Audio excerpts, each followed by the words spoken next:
Live each season as it passes. Breathe the air, drink the drink, taste the fruit, and resign yourself to the influence of the earth. Thoreau, from Walden.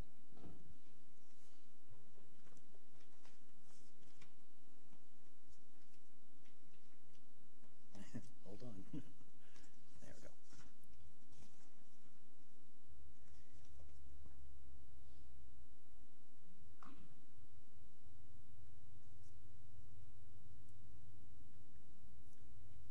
So this is a book report, but it's a good one, a good book.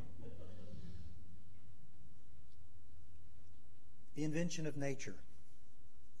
My daughter gave me a copy of this book to read, Andrea Wolf. It's a good read. It's about Humboldt. No one seems to know of Humboldt. Have you heard of the Humboldt? Yeah, it's Chan. Okay. In 1869, on September 14, 25,000 people marched through New York to celebrate the centennial of the birth of German scientist Alexander von Humboldt. Manhattan's streets were lined with flags, and the ships in the Hudson River were garlanded in colorful bunting. By early afternoon, the rebels assembled in Central Park, where a large bronze statue of Humboldt was unveiled. Humboldt had died 10 years previously, but he was still the most celebrated scientist of his age. There were street parades everywhere in the United States, from San Francisco to Philadelphia and from Chicago to Charleston, but across the world, in Australia, Germany, Mexico, Russia, and Egypt. Well, he's almost forgotten today, at least in the English-speaking world. In his day, Humboldt was described by Ralph Waldo Emerson as the most famous man after Napoleon and one of the wonders of the world. His name still lingers everywhere, from the Humboldt Current running along the west coast of South America to the Humboldt Penguin.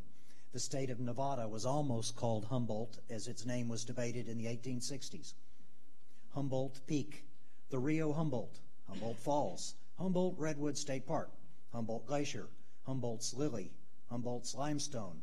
There are 4 Humboldt counties, together with some 20 towns named Humboldt from Saskatchewan to Patagonia. Mare Humboldtianum on the moon. These are evidence of his broad contribution to science. He was called the last Renaissance man. There are more plants, animals, and minerals, places named after Humboldt than anyone else. This is the guy. So who was this man? He was born in 1769, a Prussian aristocratic family in Berlin. And he was required to study geology according to his domineering mom's demands. And in his early 20s, he was promoted to lead the German mining and industry departments.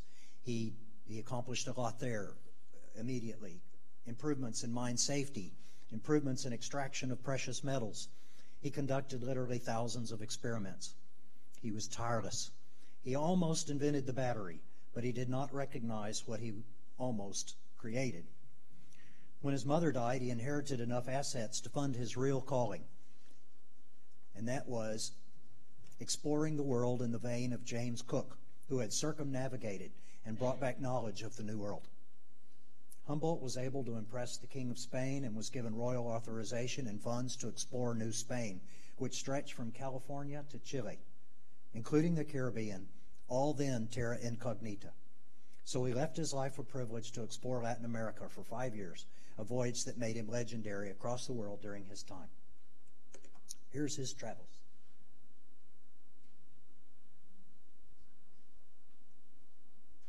You can see. He pushed himself into physical exertion, his body to the limits. He ventured deep into the mysterious rainforests in Venezuela, paddled along crocodile-infested tropical waters. He walked thousands of miles through the Andes from Bogota, Colombia to Lima, Peru. He climbed volcanoes along the way, including Chimborazo, then believed to be the highest mountain in the world. Von Humboldt there had one of his greatest triumphs, one he would recount with a swell of pride all his life. With no climbing equipment whatsoever, with shoes that were shredded by jagged rocks and sometimes visibility at zero from the fog, he and fellow explorer Bonpland scaled the peak of Mount Chimborazo in Ecuador at 20,565 feet. This is Chimborazo in the background and Humboldt and Bonpland. The two men had to inch along on hands and knees. They had to cling to ledges that were barely 2 inches wide, fighting frostbite and hypothermia, all for the sake of measuring air pressure and humidity. This was new science. They also had a cyanometer to record the blueness of the sky. There, von Humboldt had an epiphany that would sustain him all the rest of his days and serving as a guiding light for his later investigations. A romantic vision of nature as one, a living organism where everything was connected. Quote, I saw that in this great chain of causes and effects, no single fact can be considered in isolation, unquote. He was curious, charismatic, incredibly restless, impelled by a perpetual drive. He risked his life many times.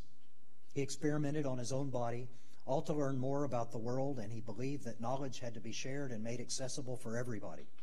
He was handsome. Lots of women tried to appeal to him, but he was not interested. He was adventurous. He worked at a frenzied pace. He was fueled by his love for nature and science, but also by large amounts of coffee, which he called concentrated sunshine. Where other scientists were searching for universal laws, Humboldt wrote that nature must be experienced through feeling. After this 5-year exhausting exploration of South America and the collection of hundreds of plant and animal species, trunks were filled with dozens of notebooks, hundreds of sketches, and tens of thousands of astronomical, geological, and meteorological observations, some 60,000 plant specimens, and these he sent back to Paris for later study.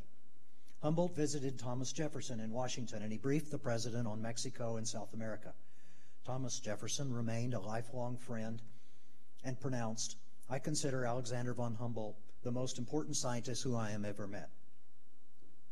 Humboldt called himself for the rest of his life half an American, but he detested slavery and was a staunch abolitionist. Humboldt inspired thinkers, writers, scientists, and poets alike. Simón Bolívar called him the discoverer of the New World. Simón Bolívar was a South American soldier who was instrumental in the continent's revolutions against the Spanish Empire. The Republic of Bolivia was created in his honor. He was hailed by many as El Libertador, the liberator. Germany's greatest poet, Johann Goethe, declared that spending a few days with Humboldt was like having lived several years. Goethe wrote Faust with a copy of Humboldt's most famous work, Cosmos, on his desk.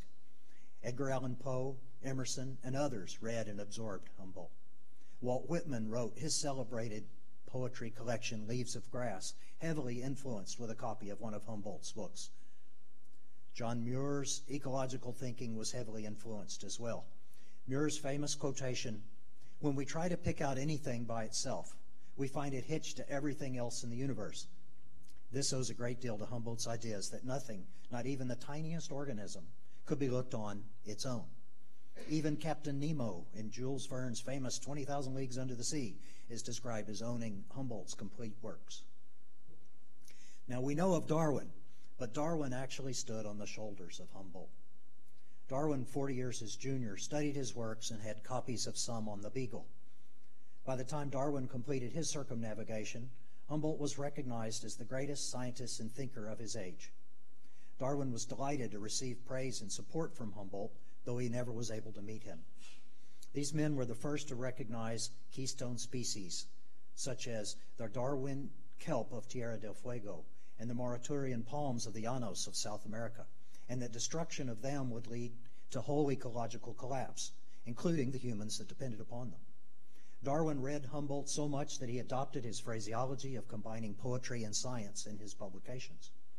Humboldt and Darwin were able to view the world telescopically and microscopically, zooming in and out from the tiniest organism to complex interactive relationships on a global scale. Now, Darwin's observations and collections of specimens from his voyages catalyzed his recognition that species could adapt and evolve. But this was new and frightening, for at this time it was thought that God had created all species, and this implied then that God made mistakes, or was indecisive, or had improved upon his earlier creations, and thus was not omniscient. Darwin would be deeply influenced by Humboldt's popular writings, His interest in exotic places and the natural world came, as he says, from reading Humboldt's description of his great expedition. He later wrote, "Alexander von Humboldt was the greatest scientific traveler the world has ever known." Humboldt published so many books that he himself had no knowledge of how many. His greatest writing was in the set of volumes Cosmos, a term that he coined, taken from the Greek, a beautiful and harmonious and ordered system, in which he drew the newest discoveries of all the sciences of his time into one compilation. It took 25 years of furious work, with contributions from hundreds of the most knowledgeable thinkers of his time who were eager to be a part of this work. It had to be written and rewritten as each new discovery affected the sum of its interactions with all others. Cosmos was considered to be both a scientific and literary achievement, and immensely popular among 19th century readers. The book had the daunting subtitle, A Sketch of a Physical Description of the Universe, and it had an index that was more than 1,000 pages long. The first volume sold out in 2 months. These books were very expensive. They were 2 foot by 3 foot with many color plates that folded out. The work was translated into all major languages and sold hundreds of thousands of copies. So this is the Andes infographic that you see. And what Humboldt was able to do that others had not done was to bring things into a conceptualized new way of looking that allowed us to see connections not before seen. Most of science at this time were busy classifying into ever smaller taxonomic units, for example, plants or invertebrates or fauna and flora of the world. But what Humboldt did, let me see if I can do this. The image is not clear. I understand that. It's written in German anyway, so we'd be lost probably. But from what I read, the point is he drew together so much. He's showing the topography of a mountain, and he's showing the biospheres of creatures that live in the various topography. So here in this image, he listed what he hoped to capture: the vegetation, the animals, the geologic facts, the cultivation of the soil, the temperature of the air, the limit of the perpetual snows, the chemical constitution of the atmosphere, its electrical intensity, its barometric pressure, the decrement of gravitation, the intensity of the azure color of the sky, the diminution of the light during its passage through the successive strata of the air, the horizontal refractions, and the heat of boiling water at different heights. Also, the characteristics of the plants that grew at each altitude zone of the mountain, and he compared it to similar plants at mountains in far places across the globe. The Chimborazo map displayed complex information in an accessible fashion. The map was the basis for comparison with other major peaks. The Naturgemalde showed for the first time that nature was a global force with corresponding climate zones across continents. Another assessment of the map is that it marked the beginning of a new era of environmental science, not only of mountain ecology, but of global scale biogeophysical patterns and processes. Humboldt's publisher proclaimed about Cosmos, "The demand is epoch-making. Book parcels destined for London and St. Petersburg were torn out of our hands by agents who wanted their orders filled for their bookstores in Vienna and Hamburg." In it, Humboldt took his readers on a thrilling journey from outer space to Earth, bringing together distant nebulae, the geography of plants and erupting volcanoes. He wrote about disparate subjects, drew them together, such as landscape painting, terrestrial magnetism, and nature in poetry. This is, excuse me.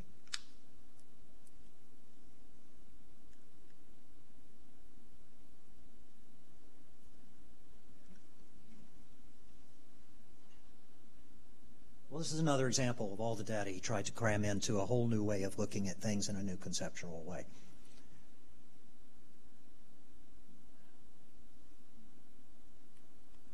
This is the Himalayas infographic. Humboldt wanted to go to Russia and to Asia. He was never able to. But Berghaus, a scientist who followed in his footsteps, did. In 1851, brought back and created this infographic along the same vein. The volumes of Cosmos largely enhance Humboldt's reputation in his own lifetime, not only in his own country, but throughout Europe and America as well. The reviews were gushing in praise of both the author and of his work. However, many were quick to point out that Humboldt, who had written so exhaustively about the creation of the universe, failed to ever mention God the Creator. Thoreau kept Cosmos and heavily annotated his copy, moving away from Emerson's spirituality towards Humboldt's views on nature and science. Everything was interwoven. Thoreau was a scientist, eager to understand, but he was also a poet enraptured by his observations, unifying knowledge and wonder. The result was Walden. Humboldt shaped the beliefs of another American proto-ecologist, George Perkins Marsh, the author of Man and Nature, which was published in 1864. Marsh was an American ambassador in Turkey and Italy. Marsh traveled extensively in Europe and the Middle East, and he observed through the lens of Humboldt's writings that landscapes could be damaged by thousands of years of agricultural activity. He called Humboldt the great apostle, and he extended to his warnings about a devastated planet. If nothing changed, Marsh foretold, the Earth would be reduced to a shattered and climatic excess. A definition of genius is the ability to draw a conclusion from seemingly disparate information. This was Humboldt's great contribution. He revolutionized the way Westerners see the natural world. He came up with the idea that nature was a web of life and described Earth as a living organism. Everything was part of this never-ending activity of animated forces, Humboldt wrote. Nature was a living whole, where organisms bound together in a net-like, intricate fabric. Nothing, not even the tiniest insect or a fleck of moss, was looked at on its own. When nature is perceived as a web, its vulnerability becomes obvious. Everything hangs together. When one thread is pulled, the whole tapestry could unravel. Humboldt became the first scientist to talk about harmful human-induced climate change. He was the first to explain the forest's ability to enrich the atmosphere with moisture and its cooling effect, as well as its importance for water retention and protection against soil erosion. In Venezuela, at the Rio Apure, Humboldt commented on the devastation caused by the Spanish, who had tried to control the annual flooding by building a dam. To make matters worse, they felled all the trees that held the riverbanks together like a very tight wall, with the result that the raging river now carried away more land each year. At the Venezuelan coast, Humboldt noted extensive pearl fishing had completely depleted the oyster stocks. He warned that humans were meddling with the environment and that this could have an unforeseeable effect on future generations, all an ecological chain reaction. Everything, he said, is interaction and reciprocal. Towards the end of his life, he even prophetically warned about deleterious gas emissions at industrial centers. There were moments when he was so pessimistic that he painted a bleak future of voyages into space, when humans would spread their lethal mix of vice and greed even across other planets. All this makes Humboldt the forgotten father of environmentalism. Perhaps it's time to remember him again. In a time when scientists are trying to understand and predict the global consequences of climate change, Hubble's interdisciplinary approach to science and nature is more relevant than ever. He refused to be tied to one discipline. He insisted that all and everything was linked: humans, land clearings, plants, oceans, geography, atmospheric changes, temperature, and so on. His nature was a global force. His historic data still remains important. In 2017, there was an article in the Proceedings of the National Academy of Sciences. They went back to Chimborazo. They retraced his steps. Using his data, they were able to prove that plants had moved upward by an average of 500 meters in tandem with glacier retreat and increased temperatures. Well, he was a prescient proto-environmentalist, and he should be restored in the pantheon of history. He was, as one contemporary said, the greatest man since the deluge. When he died in 1859 at age 89, he was the last great polymath, a man who investigated nature not just with scientific methods, but also by looking at art, history, literature, and economics. He searched for global patterns. He was the first to recognize climate isozones and to draw those familiar wavy lines we see in weather maps today. At a time when scientists were classifying the world into ever smaller taxonomic units, he regarded the Earth as one great living organism in which everything was connected. It was a radically new approach, and it makes him a naturalist history for the 21st century. With areas of the globe in serious drought, with forest fires burning, oceans rising, extreme weather spreading havoc, Humboldt deserves to be rediscovered. His interdisciplinary methods and his concept of nature as one of global patterns should underpin our current policy making. As scientists try to understand and predict the consequences of climate change, Humboldt's belief in the free exchange of information and in fostering communication across disciplines is still vitally important. His insights that social, economic, and political issues are closely connected to environmental problems remains resoundingly topical. Mankind's mischief disturbs nature's order, he warned, words relevant today as they were 2 centuries ago. So our 7th UU principle did not exist until 1984. Respect for the interdependent web of all existence of which we are a part. In this principle, existence is seen as a web of the totality, including everything and everyone, with no separate status for humanity except as dignified through our belonging to that whole. A place that feels incompatible with the traditions of a Christian orthodoxy that taught through millennia that humanity comprised a special creation, that we were unique possessors of a God-given soul and a God-breathed spirit, God's appointed caretakers and dominators of all creation. There is no dominion to be found in our 7th principle, but belonging. There's no special glory for humanity, only the mundane glory of being an infinitesimally small part of something as magnificent and awesome as the totality of all existence through space-time. So, Alexander von Humboldt remains one, and perhaps the greatest one, who helped lead us to this privilege and understanding. Through his tireless curiosity and effort, he gave to man the realization of the interconnectedness of all life on our planet, and us, our 7th principle.